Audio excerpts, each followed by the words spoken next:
उत्तर प्रदेश के विधानसभा चुनाव में हम सैफई में हैं और समाजवादी परिवार के एक और सदस्य और दिग्गज नेता धर्मेंद्र यादव जी हमारे साथ हैं।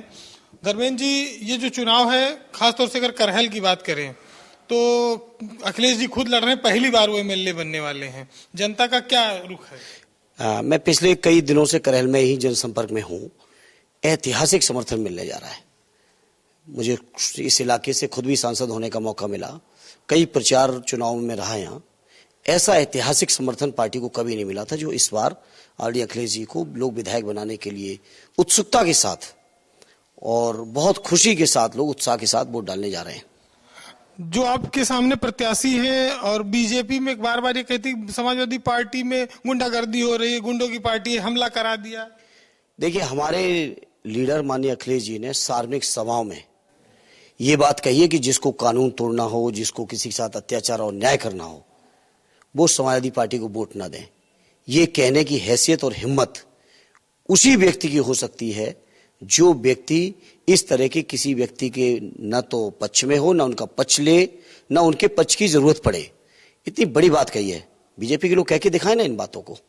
एक बात कही है। एक ये बात आती है कि जो ये फेज है इसमें आपकी सीटें बहुत कम थी, 59 सीटें हैं, उसमें आपको 8 ही मिली थी। ये इस बार क्या दावा कर रहे हैं आप लोग? ये सही है कि आप जैसे जैसे फेसेस में जाओगे, बहुत सारे फेसेस ऐसे हैं। पहले फेज में केवल 3 ही थी, दूसरे फेज में जरूर 18 थी, इस फेज में भी कम थी।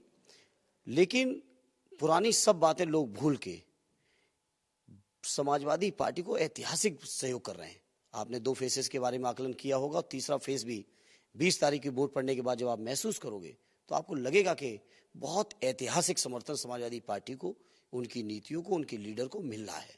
क्योंकि समाजवादी पार्टी ने जो बातें कही हैं गरीबों के लिए, किसानों के लिए, बेरोजगारों के लिए, बहुत सारे समाज के नौजवानों के लिए जो बातें और समाजवादी पार्टी ने वादे किए हैं, लोगों को उसमें यकीन है। और हिंदुस्तान की एकमात्र समाजवादी पार्टी एक ऐसी पार्टी है जिसकी कही हुई बातों पर जनता को 100% यकीन है। बीजेपी के लोगों ने भी बहुत बातें की थी, लेकिन बातें नहीं निभाई।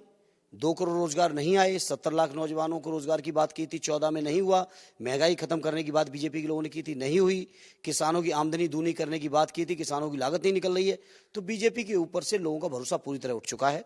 समाजवादी पार्टी और आरडी अखिलेश जी की कही हुई बातों पर लोगों को न केवल यकीन है, बल्कि पूरा ये भरोसा इस बात का है कि वो जो कहेंगे वो करके देंगे। आपकी सरकार अगर बनती है तो 2 बड़े सवाल आते हैं, एक कानून व्यवस्था और दूसरा नौजवानों को रोजगार का मुद्दा। बिल्कुल, कानून व्यवस्था के बारे में मैंने अभी आपसे चर्चा की। हिंदुस्तान के किसी नेता की क्षमता और हिम्मत नहीं हो सकती जो आदरणीय अखिलेश जी ने बयान दिए हैं कलौरैया में। मामूली बयान नहीं दिया उन्होंने।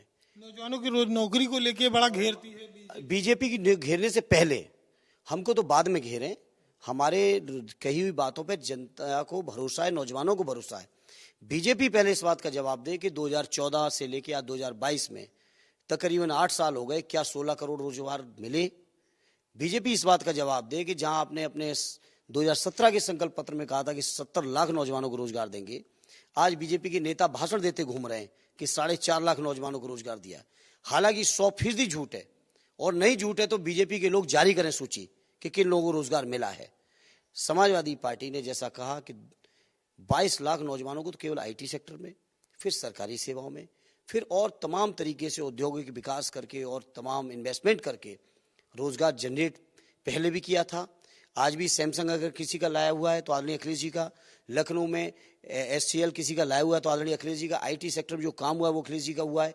जितना भी डेवलपमेंट हुआ है उत्तर प्रदेश के अंदर वो अखिलेश जी द्वारा किया हुआ है। और इसीलिए लोगों को यकीन है कि माननीय अखिलेश जी को जब मौका मिलेगा, उस जनता के बीच सरकार बनेगी, तो जो बात कही है उन्होंने, चाहे वो आईटी सेक्टर के लिए कही हो, चाहे वो गवर्नमेंट सेक्टर के लिए कही हो, चाहे वो इंडस्ट्रियल सेक्टर के लिए कही हो, हर सेक्टर में वो रोजगार बढ़ाने का काम करेगी। एक चीज और साफ कर दीजिए, जनता जानना चाहती है कि जाति के आधार पर भेदभाव के आरोप लगते हैं। नहीं, कोई आरोप ऐसा नहीं लग सकता है। समाजवादी पार्टी की हर योजना में सभी जाति धर्म वर्ग के लोग शामिल हैं। आने वाले समय में भी इसी तरह की योजनाओं में सब लोग शामिल होंगे। बहन बेटियों के लिए हम लोग विशेष अवसर देने की बात हमने कही है, अपनी जितनी भी स्कीम्स हैं उनमें भी कही है, लैपटॉप में भी कही है, रोजगार के क्षेत्र में भी कही है, शिक्षा में विशेष अवसर देने की बात कही है। तो बहन बेटियों के लिए हम लोग विशेष प्रयास कर रहे हैं। और आने वाले समय में ये जितनी भी बातें हैं, ये चुनाव में जो बीजेपी के लोग जुमले बोलते हैं, अब जनता को इन जुमलों का भरोसा खत्म हो चुका है।